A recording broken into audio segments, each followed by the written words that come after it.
What is going on, everyone? I am Mike. Welcome back to Network. So glad that you joined us today. We are talking about the week's tech news, and I am joined by my host, Holden DePardo. Holden, how are we doing today? Doing wonderful. Wonderful, Holden. Glad to hear that you're doing wonderful because I'm doing wonderful as well. It is Wednesday. God, what day is today? I don't even know anymore. It just seems like it's March still 30th, 2020. It is January 14th, Thursday, January 14th. We're recording one day late today, and we are talking about the week's tech news. Holden, it's been quite a week with CES. A lot of going on. Not too much Apple news, I guess, directly, but there's Apple news still, I think, nonetheless. Let's start with, I think, the big part of the news, which is going to be WhatsApp and WhatsApp making changes to their terms of service for their messaging product. Now, so if you're outside the US, many people use, whether it's WhatsApp, Signal, Telegram, to communicate with their friends and family all over the world. Here in the US, it's a little bit different. I think that we are insulated from that due to the pervasiveness of iOS and iMessage. But there is some, I guess, lack of communication from Facebook/WhatsApp and how they were changing their terms of service to support what some people would say is kind of Facebook data mining. That now what happened, I'm going to pull up this article here. Facebook clarified, I guess they kind of backtracked, but if you are using WhatsApp for business and you use it on your device, they're going to be able to go ahead and start doing, I would say, profiling of you and what your communications are with businesses. There was a lot of, I guess, miscommunication, as I would call it, because at first, Facebook's just horrible track record with privacy. People were assuming that Facebook's always doing the worst, which I think in the same way, I assume that they're always doing the worst. I think it's a fair assumption, yeah. Fair assumption. What I think is interesting from this perspective is that even though there's many people that use WhatsApp, Telegram, Signal around the world with iPhones, that they don't default into using iMessage because it's secure, it is encrypted end to end. Apple doesn't resell your information. They're not trying to sell you something other than more phones or more hardware. But it's really surprising that there's this popularity of these apps when other apps on the platform and on many different platforms offer it. Holden, are you someone who uses either one of these, like either WhatsApp, Telegram, Signal? I use Signal occasionally, but iMessage is absolutely the default experience for sure. Okay, so you don't have too many friends with green bubbles. I guess that's what we'd say, right? Yeah, basically, absolutely. Although when I had Android, that was painful. When I was the green bubble, it's painful. I can see why someone on Android would use Signal or WhatsApp or Facebook Messenger or something like that. I get it. Yeah, I mean, it's a better messaging experience when you're using those apps because of the features they offer. Unfortunately, Google hasn't really streamlined their RCS messaging chat, which is their secure messaging application. But I guess what is interesting from my perspective, again, I just don't know how. I don't know that many people that use these products. I guess I only have a handful of friends that use Signal. Many people I know registered for Signal once they saw like this tweet from Facebook and kind of the spiral of bad information coming out, because a lot of it was misinformation. It was not necessarily accurate around what Facebook and WhatsApp was doing. But I guess if I was using, I say this a different way. A lot of my friends who have Android just default to using SMS. So I don't know. It's interesting how bad the conversation got with my friends. They're like, oh, I have to go use Signal or Telegram. I'm like, I don't want another messaging app to talk to people in. Please just get an iPhone. Make it easier for me.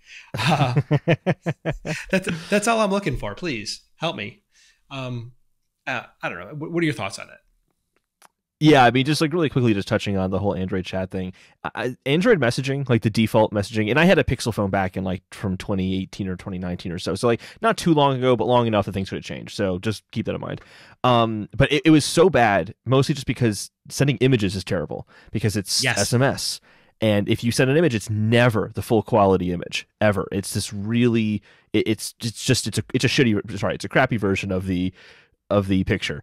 So like even beyond that, WhatsApp is also just a terrible looking app. It's ugly as sin. It's horrible to look at. It's maybe one of the worst looking apps I've used. of a professional, like, high, big companies behind it kind of capacity. But yeah, I think that you kind of hit it on the nail of the head with just like, there's this, in terms of what's happening right now with WhatsApp, it's this lack of trust in Facebook. And even for me, like, even though I had this clarification now that WhatsApp is only using this with kind of consumer chats and they're saving that on Facebook servers as opposed to all the private conversations, let's be honest, like in a few years, I would not be surprised if those private conversations end up on Facebook servers, even though it's still end-to-end encrypted. Yeah, I guess what's maybe not clear to me is what Facebook is using the information for in terms of, is it to profile you as a individual that uses Facebook? Are they trying to link your WhatsApp user profile to your Facebook profile? Are they then trying to, again, I guess, what are they doing with it? And maybe the question to understand is, are there implications with Apple's new I don't want to call it app privacy, but they're new like nutrition labels that they're launching inside the App Store, because any app now has to comply with those, I guess, the rules of the App Store, and one of the things are the nutrition labels, as I would call it. Yeah. Actually, I want to go to WhatsApp's really quickly to see what theirs looks like. I looked at phone's like jammed in my pocket. Facebook's is really surprisingly terrifying. Is it really? Like Facebook pulls in your health data. Why does Facebook need my health data? Yeah, they do. So I want to see WhatsApp's and see what they're pulling in. At one point, Facebook had a health vertical, but I didn't know that they had access to the health data. Yeah, they do. I mean, I don't think it's everything because Apple encrypts that, but they probably. It also means there might just be an area where they ask for it. My AirPods just dropped the connection. Totally worth the $550. Totally worth the $550. Damn it. Data used to track you. Okay, so we're looking at how can we do this here? Yes, WhatsApp data. So WhatsApp has data linked to you, and here's the thing about this whole privacy label. I can see that the app is, in this case, WhatsApp, is looking at my usage data, which means product interaction and advertising data is what they say is the kind of the clarifying statements for usage data. I still don't really know what that means. Does that mean that WhatsApp has access to my screen time? So they can see how much time I spend in every app on my phone? Like, to what degree? Because that would be usage, wouldn't it?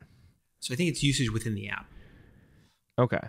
Like it's very, the container is very narrow. We're saying within like X app, how do you interact with the product? What buttons are you pressing? How long are you in the app for? Do you have trouble, like crash logs, things like that?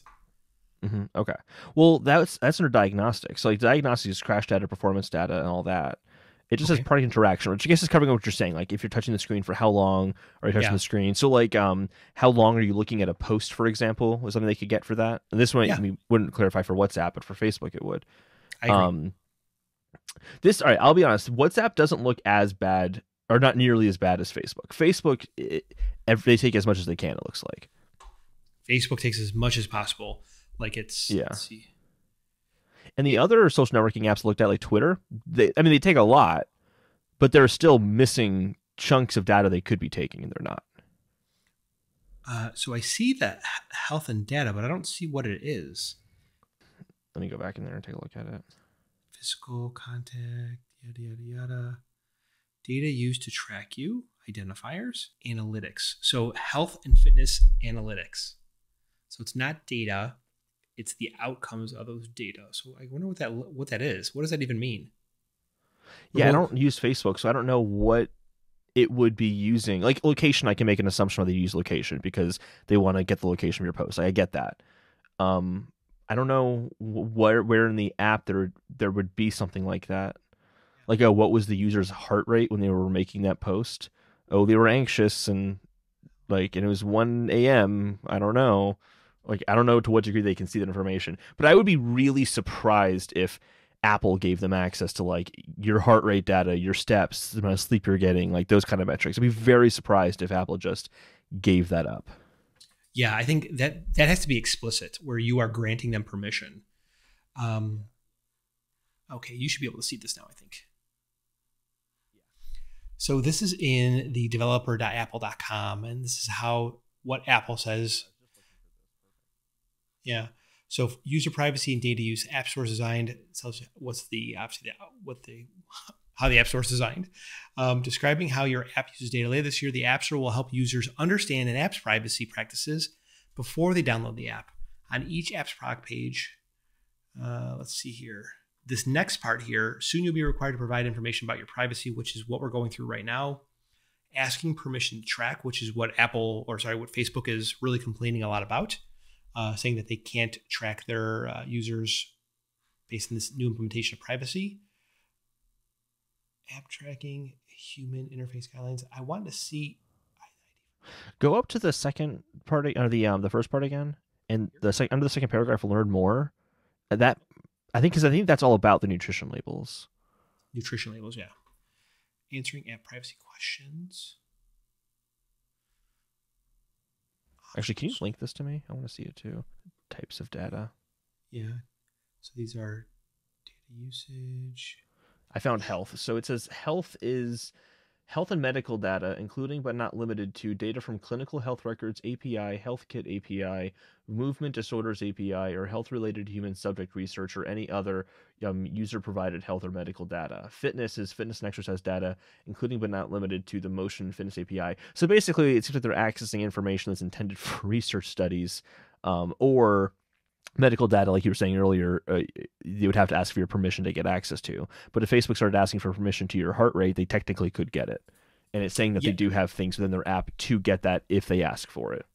Yep. Now, I think that what we would see is that if you go into privacy, so settings privacy, you would see that underneath Facebook for each one of these things. So let's just say if we go to health data, let's see here. Under settings, I don't have Facebook on my phone. I can't see that. Well, it's actually here. If you go to settings, privacy, and then what it does is it breaks down each one of the categories that can be shared here. So contacts, calendar, reminders, and then down the list is health. So if you click on health, it shows you all the apps you've chosen to share your health data with. And for me, Facebook is not on that list. I think that happens when I perform an action inside of Facebook, and let's say maybe I just completed a workout, like if that's like a post type, and then it says, "Oh, let me get your motion activity." That's actually a good one. What is that called? Oh, I think they just call it motion activity. Yeah, there's some apps. Health, I believe. Yeah, there's some apps where once you if you're moving and you stop moving, the app will record that you stop moving, and it's nothing really to do with health. It's like Day One. Have you heard of Day One before? Oh yeah, I use Day One. So Day One, Day One is an app that will that has the ability to go ahead and track your motion, but you don't have to turn that on, right? It's not necessarily required. I think that's what it is in this context for Facebook and fitness related activities. But it's kind of hard because even if you and I reading this and what does this mean for Facebook to say, this is pure conjecture. Like, oh, maybe it's this, maybe it's that. Well, maybe it's this. Like contacts is very explicit. A list of contacts in the user's phone. Okay, I can understand what that is. Photos or video, whatever the case is.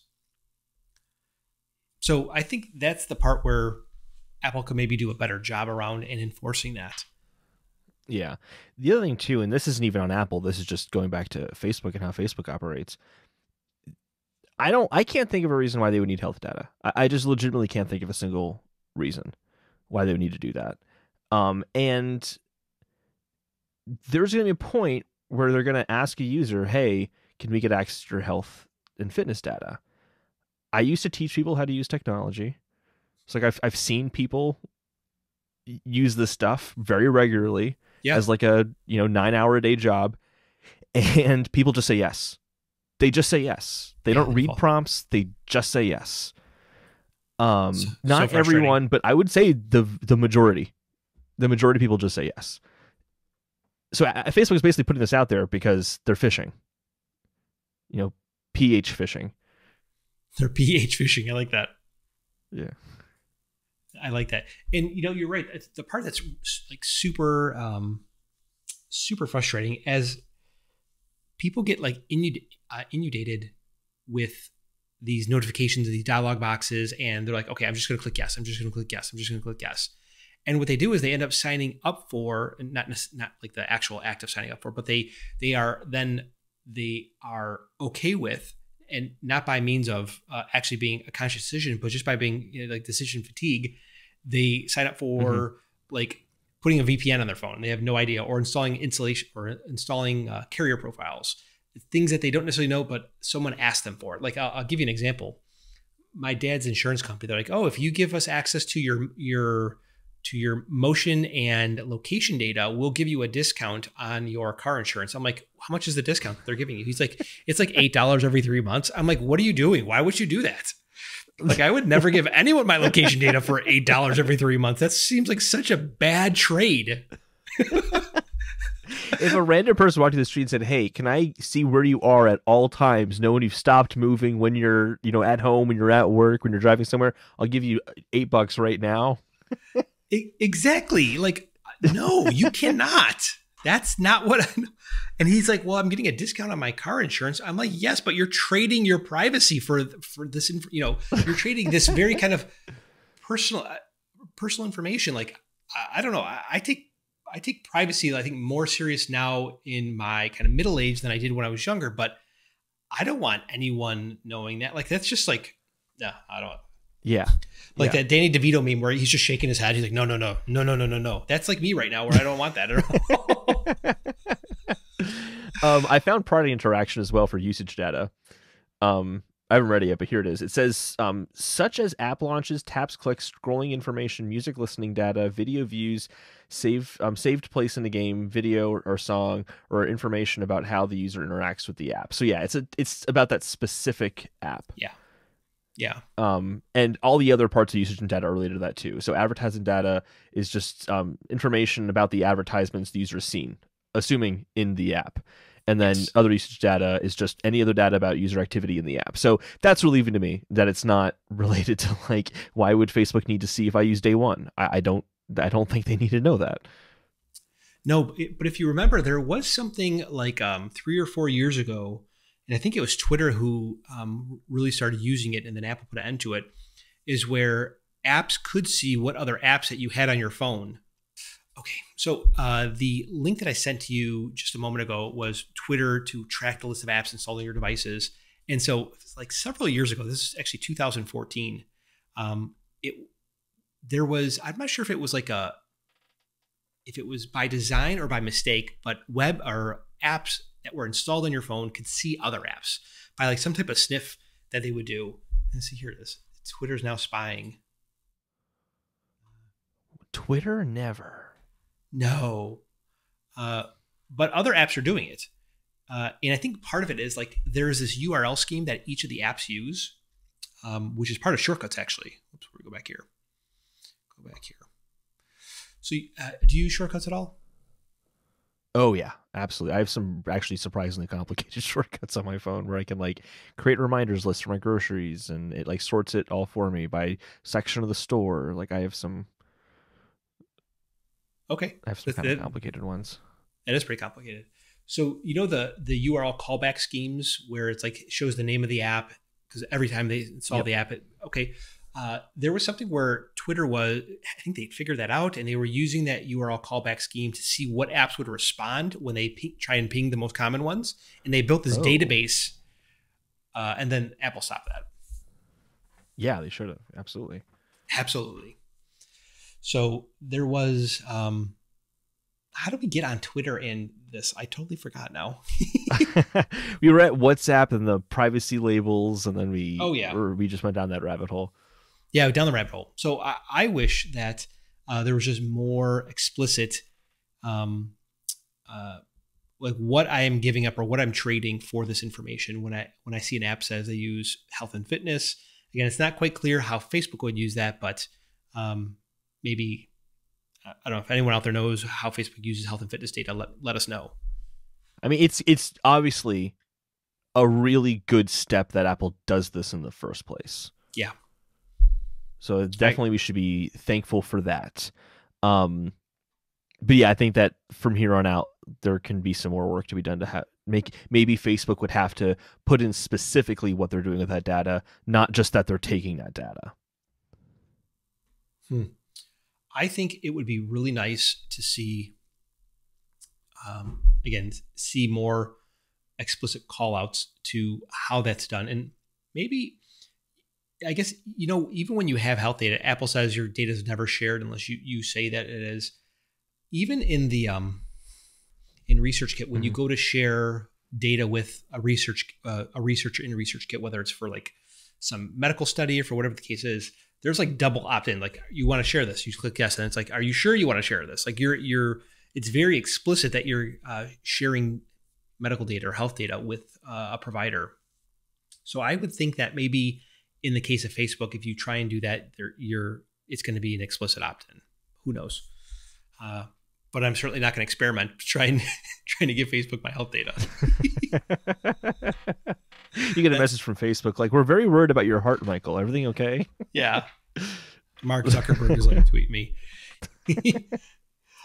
Let's talk about Apple and Hyundai. So I think the word came out last week, or the rumor came out last week, that Hyundai and Apple were in some type of discussions. As the rumor mill talked about it, it was Apple was looking for a partner, right, to go in on the quote unquote Apple Car, and Hyundai made an announcement, maybe a little bit. They jumped the gun a little bit and saying we're working with Apple on the Apple Car, and then they retracted the statement. Like, whoops. Basically, Tim Cook said, "Do you want to work with us or not? Take it down." Yeah. It was actually, so it's kind of shocking. Now, I don't know how much I buy into the whole car thing. Like, could I see Apple releasing a car? Yeah, I mean, they could probably release anything, but does a car really make sense? Like, is it that, like, how do you sell a car, which, you upgrade? Cars have a really long lifespan or long upgrade cycle. It's like 7 or 8 or 9 years. It's probably even longer in places that are less developed than the US. How do you, like, I don't know. Maybe I don't get it. I don't know where you fall on EVs or electric cars. I agree with you. I totally agree with you. I am having a hard time seeing it too. Like, I'm trying to picture, like, and I actually had these same questions about even a full-on Apple TV. Which is like, how do you set that up in a retail store in the way that Apple does that? I mean, TV would be easier than car, but with a car, it's like, are you going to put a car in an Apple store? That seems insane. That just doesn't make any sense to me. Are they going to have like a Tesla dealership kind of thing where they handle it with this very, very specific like dealerships, but they're not really dealerships. You have to like get a loan before you go in, and it's not like there's like fine. Like, how is that going to work? It's very, very strange for me. But on top of that too, is it necessary for Apple to do that? Like, the kind of things that they want to do in a car, why can't they make technology to go inside of cars? That way it's in every car. Yeah. As opposed to saying like, oh, you want to have your Apple Watch unlock your car immediately? I guess you can already do that. So then what would it, I guess cars can already do that. But like, let's just, for the sake of argument, just roll with that. It'd be strange to have a feature like that and say, oh, well, your Apple Watch can't, turn on your car. Only if you have an Apple Car, you can do that. It just seems like a very weird like niche that no one's going to buy, because someone's going to go, well, no, I buy Beamers. Beamers is my car, and I always buy Beamers. And they're not going to get the Apple Car. Like, it just seems like too much of a niche. So cars don't sell a lot like per year in the way that like a smartphone does, because there's first of all, people don't buy cars every year. There's so many different brands of cars, and they're all relatively good. It's weird. I don't know. It doesn't make any sense to me. So but I can see them making autonomous systems. I can see them making things like that for cars. That makes sense to me. Yeah. Sorry, I cut you off. No, that's okay. I didn't mean to interrupt. So I think there's like several things happening. So one, there seems to be too many like disparate parts coalescing together. Like, you talk about, being able to unlock your car with your Apple Watch, CarPlay, Eddie Q going to the board of Ferrari. There was some other news where you could use your iPhone in a vehicle. It wasn't CarPlay. I can't think of the exact thing right now. The driverless vehicles that Apple has that for the employees that drives around and picks people up. I can't think what they call it now. Mm-hmm. Like there's all these things that seem really strange when you look at them like individually, like, oh, they couldn't do that. But if you kind of put them together, it starts to tell you the picture that they're okay. Maybe they could be delivering a car or could be thinking about doing a car. But to your point, there's so many challenges with selling cars, right? Like you said, people don't buy them very often. They're very expensive. People have affinity towards them. But as soon as you start saying that, I started thinking like that was the same thing I would have told myself in 2006 when someone said Apple's going to make a phone. Like, oh, no one's going to buy a phone from Apple. What do they know about making phones? And the watch too, actually. Yeah, and the watch, right? Like, what do they know about making watches? What do they know about making phones? Everyone loves their Motorola Razr. Come on, man. It's like that, right? So we're basically realizing this conversation is going to age incredibly poorly when an Apple card comes out and they knock it out of the park. Yeah. But to your point, right? Like, does brand affinity for a certain vehicle, whether it's BMW, Mercedes, whatever the case is, would that stop someone from buying a car would that stop someone from buying an Apple vehicle? Or is it possible that Apple might find a different way to integrate themselves into that brand and maybe work in different ways? Like you said, maybe they sell the system. They don't sell you the car, but they sell you the system that the car uses to auto drive or whatever the case is. Yeah, I don't know. It's kind of strange. It's like I kind of believe it, but then I talk myself out of it, but then I talk myself back into it. So it's like I'm very bipolar in this moment where I'm like, I don't know which one it is. They would never do that. Yes, they would, Mike. What are you talking about? And I probably could be swayed one way or the other by just talking to someone like, you and I are talking like, oh yeah, at the end of this conversation, I'll be like, yeah, you know what? He was right. And then like an hour later, I could talk to a friend. And they're like, no, blah, blah, blah. I'm like, oh yeah, maybe he's right. And it could go either way. I've gone back and forth already in this conversation.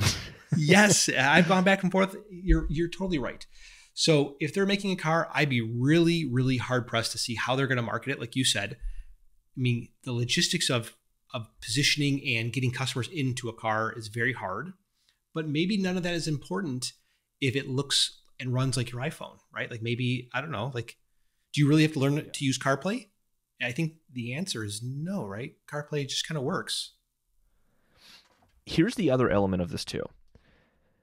I really feel like when cars become autonomous, we're going to look at cars as we see them now as like rotary phones. Yeah. The term phone has completely changed. Yes. 15 years ago, when you said phone, it meant literally a completely different thing than what it means right now. And where I think that's going with cars is that when you get into a car and you're driving a car, you're facing forward because you have to face forward because you're driving the car. But when you're not driving the car anymore, doesn't that kind of experience become more about comfort and entertainment? What are you doing in this car that you're just sitting in while you're running on the street? I have this theory that like seats are going to be facing inwards on the car.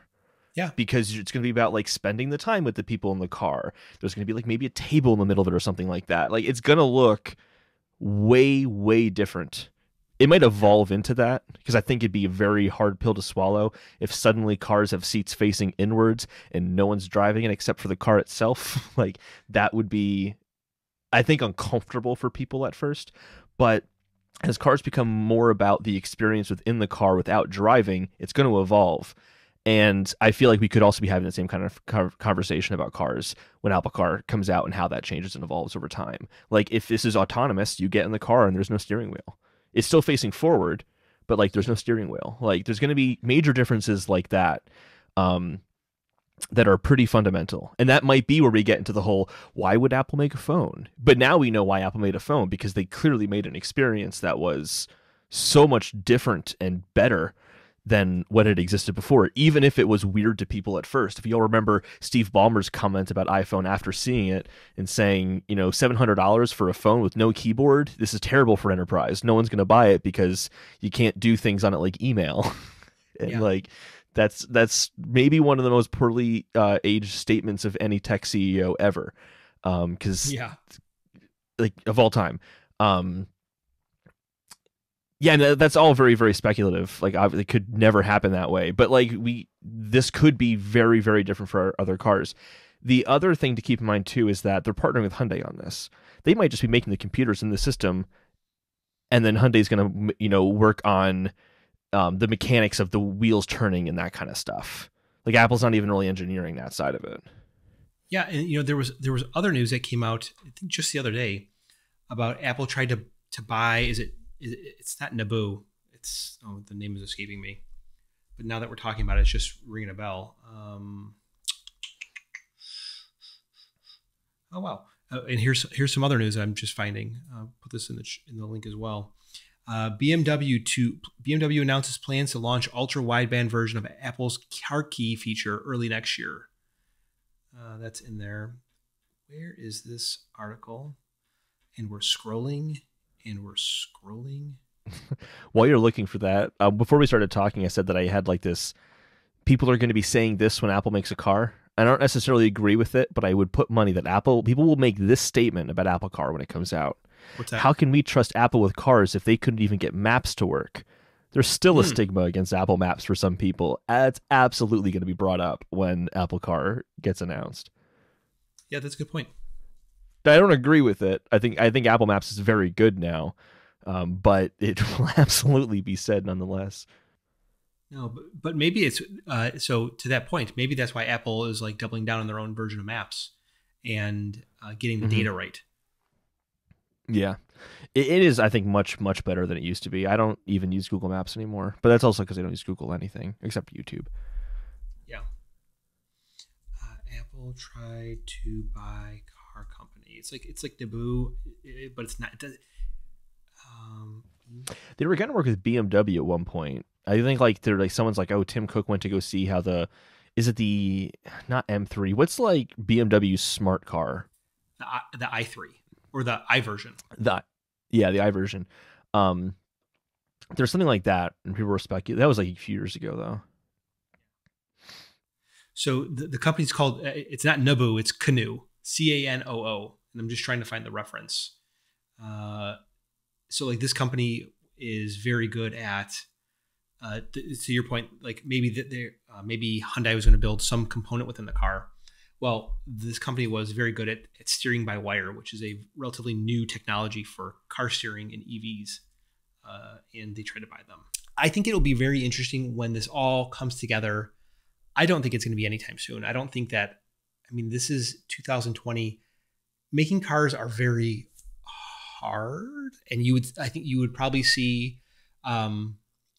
You would get signals in their annual report for capital expenditures for R&D, like this buying, like setting up the plants, getting all the machinery, the tools, the batteries, all that stuff. You would probably start to see skyrocket. It would skyrocket. Yeah. So we'll see. And here's the thing too: is we did see that kind of skyrocketing happening well before in R&D, well before the M series chips was coming out. For a few years before the M series chips came out, their R&D budget like blew up. Yeah, very much so. It'll be interesting. Now, obviously it's way down the road, but like their products, but I just don't know if I would buy the car. I guess it really depends on where you're at in the car buying cycle, right? Like, yeah, absolutely. I didn't say looking at Tesla. Like, Tesla is a very cool car, but they're not very common. Mm-hmm. I mean, you might be in a neighborhood where you see a lot of them if you're in like a particularly affluent neighborhood or something like that. Yeah. But where I'm at, like, there's even a Tesla charging station at my grocery store. But even then, I almost never see cars charging there. It's just really? not often enough, at least. Yeah, like maybe I see one every once in a while, but I've never seen more than one car there. Is the charging station Tesla specific, or is it just a charging station? Okay. Yeah. If they could pull it off, because people who own Teslas are like there's such a high degree of brand affinity that they have for Tesla and for Elon Musk. If they could pull it off, it would be quite amazing. Is Tesla going to be the Pebble of smart cars? Wow, good question. That's a really good question. Yeah. I don't know. I think there's just so many different facets to unpack with a vehicle, and I don't have the wherewithal to, to. So I would actually like to get someone, and tell me if you'd be open to this, someone who knows cars, like very, has deep understanding of cars, to come on. Would you want to talk about that? Yeah, absolutely. I know nothing about cars, so I feel like that'd be a beneficial conversation, even just for me to learn and understand more about the car industry, and someone who's like an aficionado of that industry. Yeah. Okay. Find that. So I think it's interesting. Still obviously more to see here when it comes out, but I don't know. It is interesting. Like there's so many people. Sorry, there's so many manufacturers racing towards the same goal, and you said something earlier. It was like Apple had designed an experience on the iPhone that they thought was just so tremendous that they could then apply this towards these other products. And it's kind of interesting where I guess to my understanding, it sounded like they stumbled upon like the not capacitive touch, but the pinch to zoom and like all that on the iPhone. Yeah. Like maybe they stumbled onto something like, oh, wow, we can do this, and it would be just so awesome, or such an awesome experience in a vehicle. But yes, let's start doing that, and maybe that's what it is. Yeah, maybe. Inquiring minds want to know. Inquiring minds want to know. Okay. I think you're right. I think that's a good point to bring up. I would add on to that. Whatever you're talking about, it would be something about how the interface of the car and how like all that works. I still can't imagine this not being an extension of the iPhone in the same way that your Apple Watch is an extension of the iPhone. Like to get this car, you'll need to have an iPhone. I would be completely unsurprised if that was true. If they would attach that requirement to a watch, I think they would absolutely attach that requirement to a car. And if people complain about it, it's like buy the $1,000 phone when you buy your $50,000 car. It's not going to be a huge difference at that point. So there definitely be that attachment to the phone, I'm sure. But I think that on your point of there being unique interfaces, we have not seen cars really have truly unique interfaces with the phone outside of CarPlay. But really, isn't CarPlay just a navigation display that cars have had for a while now, but it's just a little bit more linked to your phone than before? It's like, what is that next step with your phone? Yeah. It's funny when I went looking for a car earlier this year, I'm like, do you guys offer CarPlay? It's like, okay, no, you don't. You're out of the mix. Like, I don't want to even choose a car that doesn't offer CarPlay because I knew the integration was already that good. And yeah, it is very good. Yeah. And so no, that's okay. So whether you might have affinity for, BMW or Toyota, whatever the manufacturer is, you might hold off or not even consider buying a car from your favorite manufacturer because they don't have the integration with your iPhone. You're like, okay, maybe I'll wait another year to see if they have it. And you see more and more, if not, I think all the manufacturers, maybe not including Hyundai, have some degree of CarPlay integration. I don't know. I think it's going to be super interesting to see how this plays out. Yeah, the other part of it too is this could just be something that doesn't work. Yeah, that's the other part. That's the other possibility too. Yeah. It's not like Apple hasn't released things that didn't pan out before. They absolutely have. Although their track record has been much better lately. Like HomePod is, I think, their biggest, disappointment. But that's in quotes. I wouldn't even call HomePod a disappointment. Yeah, I also think when it first came out, that was absolutely the case.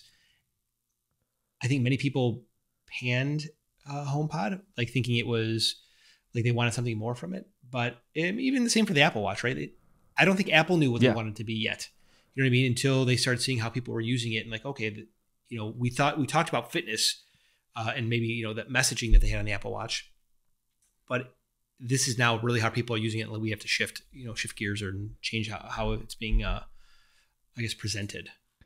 Remember, they had like their 3 pillars. Like fitness is one of them, but one of the other ones was unique ways of communication that can only be done from your watch, and it was like the tapping. Have you done the tapping like ever? No, but it's the now scribble is nice, but it is in your iPhone now. Do people even use it there though? I don't think so. I don't think people use it that often. I mean, the scribble is nice, being able to like write out things in your watch really fast. That didn't come till I think WatchOS 4. It came a little bit later on down the road. Oh, was it? No, it was WatchOS 2. It was WatchOS 2. Yeah, and it's actually interesting if you think about scribble on your watch might have taught them about scribble on your iPad. Yeah. So the handwriting recognition. So that might have been something that they wanted to do to get more data around for creating models. Yeah. Okay, let's change gears here. Let's take a look what we have left. So we have CES, and there's 2 articles of CES. So CES is this week, and there is a lot of things at which maybe become vaporware. They never even show up in the hands of consumers, and a lot of things get pre-announced. One of the things that Dell announced on Monday was a $2,100, that's 2100, which is awfully expensive, 40-inch wide Thunderbolt 3 monitor with 90 watts of power delivery. Now, the thing that's unique about this is that it's not 4K. It's I think they call it 5K 2K. So it's 5K wide, 2K high, but the pixel density is not very high, and it's 104 pixels per inch. So that's not really even that great a pixel density. But it costs $2,100. Now, I asked my friends who tend to be insensitive or not price sensitive, and I said, "Would you buy this for $2,100?" And they're like, "No way. It seems like it's not that, I guess, great of a monitor." But when you think about, I guess, what it offers, the fact that it's, I guess, so wide, it doesn't. I mean, maybe this is just like angled towards big business, like people who work in companies and they want their employees to be really super productive. I don't know who's going to buy a $2,100 monitor, because I know I'm sure as hell not. I don't even know what else to say about this other than it's ridiculously expensive, and it seems to be not necessarily that good of performance in terms of monitors. I'm looking up the pixel density of like 4K monitors right now, because I don't know, to me that didn't jump out as too low, just because it's really about the distance they expect it to be from you. So actually, okay, I found my monitor, which is a 4K monitor. It wasn't even that much. It was like $250. $250 or 250 pixel density? It wasn't $250. Okay.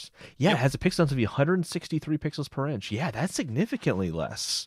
Yes. That's surprising, yeah. Like, I'm not saying this to show, but like I have the ultrafine one, and the pixel density I think is 221, ultrafine 5K. Yeah. It's a super expensive monitor, but it's not expensive as this is. This is very expensive. I don't know who's buying this, like, for that much money.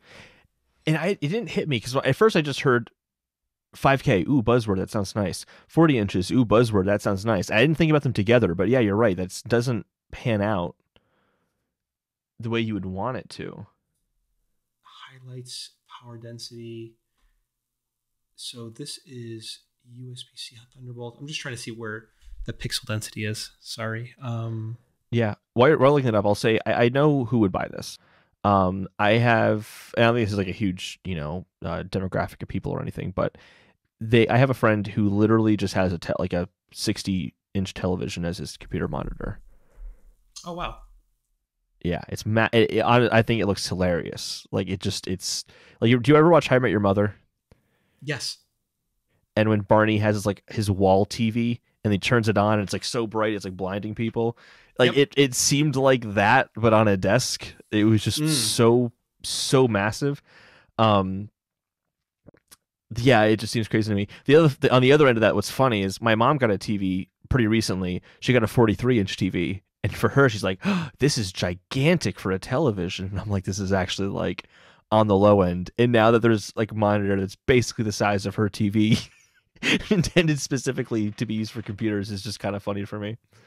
Yeah, so that's a good question, and I am not. I'm not very knowledgeable in kind of what makes TVs bad monitors. So I think there's a couple things. I think it's like the connections that you have into the monitor, right? So it's not just HDMI, whether it's DisplayPort. It's the refresh rate, the latency, like how often can the screen be refreshed, and probably the color space. I would think that was probably the third thing. Anything else? Like what are the other things? I don't think a monitor would have to come with built-in speakers, for example, because they might assume that you have speakers, or you'll just use your computer speakers or whatever. Whereas a TV, you really need to have the assumption that they might not have a sound bar or something, so you should just build the audio right in. IR sensors for remote. Yeah. That's a pretty small one.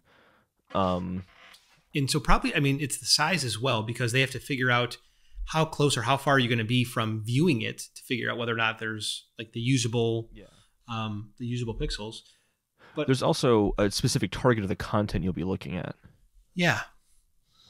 I don't know. They can tailor the color accuracy to that. I don't know. Like I just don't see anyone spending $2,100 on this monitor, even though it supports Thunderbolt.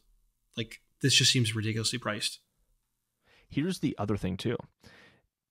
It offers for $2,100. I wouldn't expect this to be an every monitor, but for a monitor that is $2,100, it offers HDMI 2.0. And for example, like you're a gamer, right? A gamer might want to play games at 4K 60 frames per second.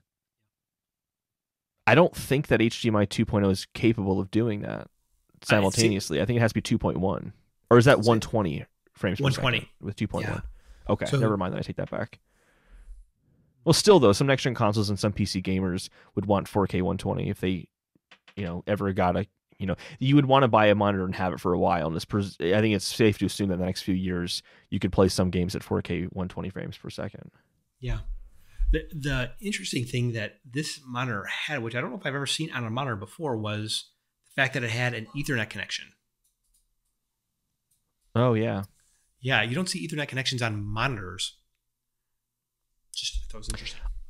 Yeah, that is interesting, yeah. Have you seen any of the coverage from CES? Or have you saw anything that was interesting? Not too much. Okay. I generally don't look at CES, honestly. I don't know why I don't. I generally haven't. I do find this next story, though, interesting. The Intel's 12th gen chip. Yeah. Let's talk about it. Yeah. I'm pulling up the article right now. So it looks like it's supposed to be like a hybrid chip. So it would basically be a little bit more competitive with the M series chip, hypothetically. Yeah. It's called Alder Lake. Alder Lake. My immediate doubt, I don't know if they could compete with the M chip just because they don't have the same kind of vertical integration that Apple has. No. I found an article that was talking about how Apple, their chip design, gosh, I don't think I saved it, but it was very interesting. So, even if they were, talking about doing this right now, at the point when Apple came out and announced their 64-bit architecture on the iPhone 5S, I think it was, they were like 2-3 years ahead of Intel and AMD for 64-bit architecture. And it wasn't until the way that the article was they positioned it, that they caught AMD like flat-footed. And they're like, we weren't even, like, no one was even talking about going from 32 to 64-bit architectures, and that they had no way to fab this. Like they had no way to fab it, I think, for like 6 months. And I guess the part of the article was like they don't know how Apple fabbed it. Let me see if I can find it, because I don't want to include this if I'm not accurate about it.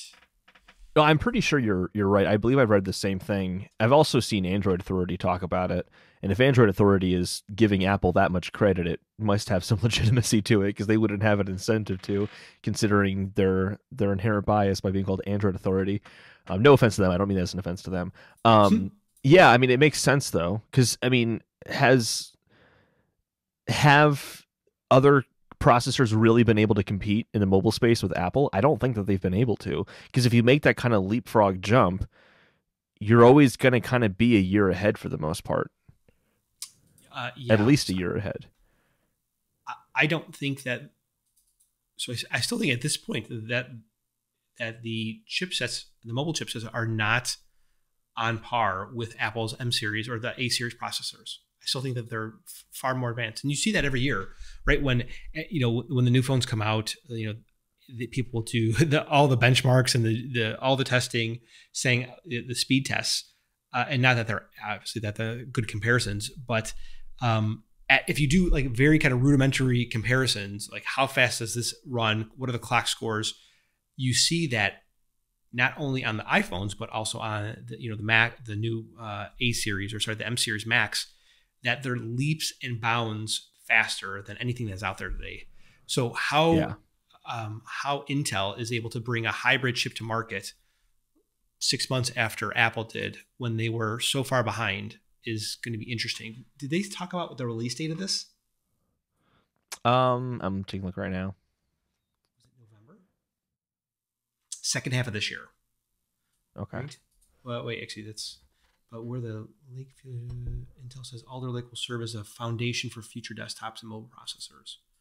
Like the one statement that always comes back to me is Tim Cook on stage at the iPhone 5S announcement saying, "This is our most forward-looking, not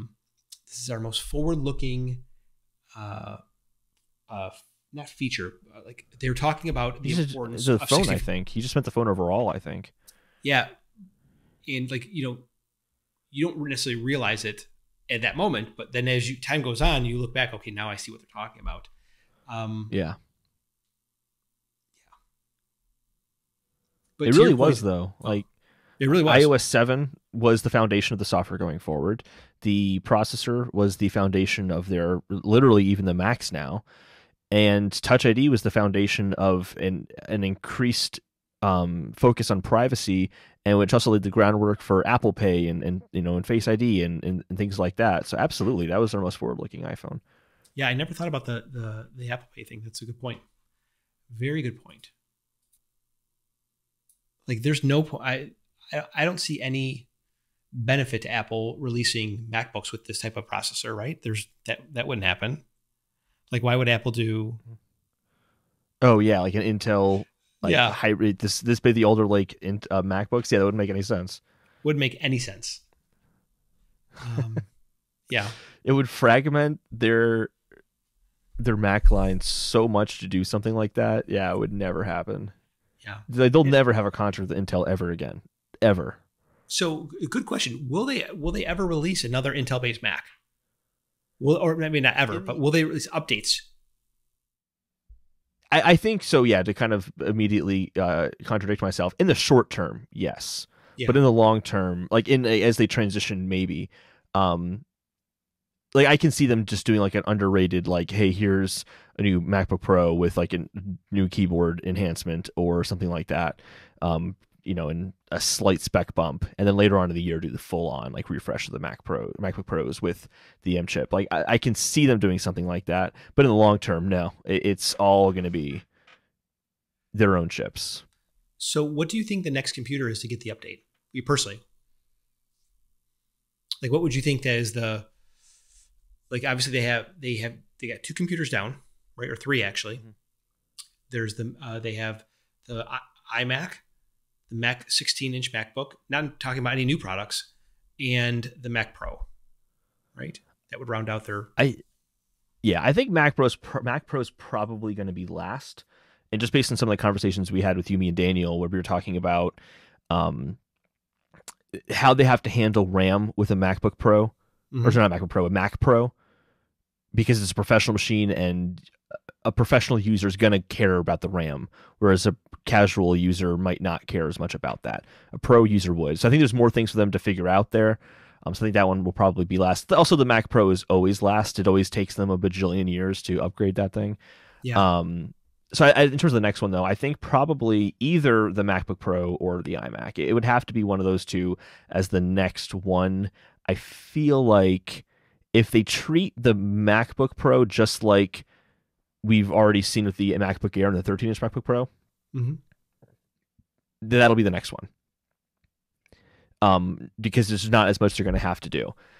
The iMac, it really depends on if it's going to be a refresh and like really revamping what it means to be an iMac. And I think there's actually a high possibility for that. And I think they would probably push that out till the end of next year, where we'll see a fully redesigned iMac. It's been a long time, 10 years since I got updated.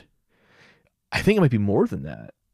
because there's the tapered edged one, which came out in like 2012, I want to say, but ultimately it's just like a slightly thinner version of the same exact design concept.